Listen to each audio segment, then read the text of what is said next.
I want to show you a little more about the filter bed. Now the filter bed is in the renal corpuscle. I've already named it. It's called the glomerulus. But let's go back here.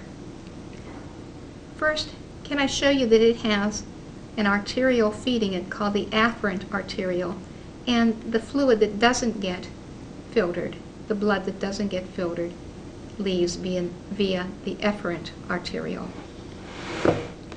Over here, in the last part of the model that I'm holding, I can show you the detail of the renal corpuscle.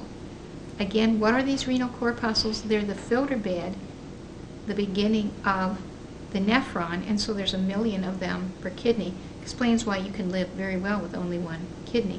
Here comes the blood in the afferent arteriole, and that blood will course through the capillary bed called the glomerulus. And that's a leaky capillary bed, so that clear fluid is produced. Now, what doesn't get filtered will go back out the efferent arteriole, which is a little narrower than the afferent arteriole. This is called the juxtaglomerular apparatus. It secretes the enzyme renin, which ultimately will adjust salt and blood volume, at least in part. Back to the glomerulus.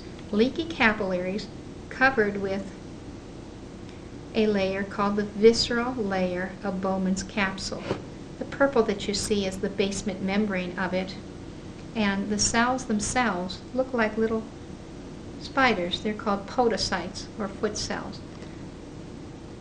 The filtering of the good in the bad, the glucose and amino acids and so forth, goes through the capillary wall and the basement membrane. The podocytes really don't act as a filter. They're just too porous.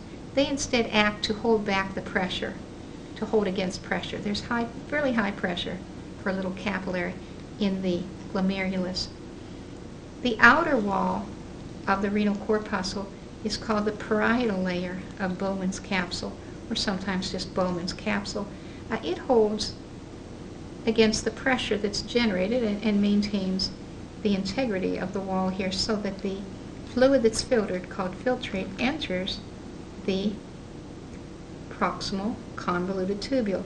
You can see that proximal convoluted tubule is only 1 cell layer thick. These are called cuboidal epithelial cells, and they will reabsorb all the goodies right away. The vitamins and minerals, the glucose and amino acids, and a good deal of the water. And we're to the end of the line.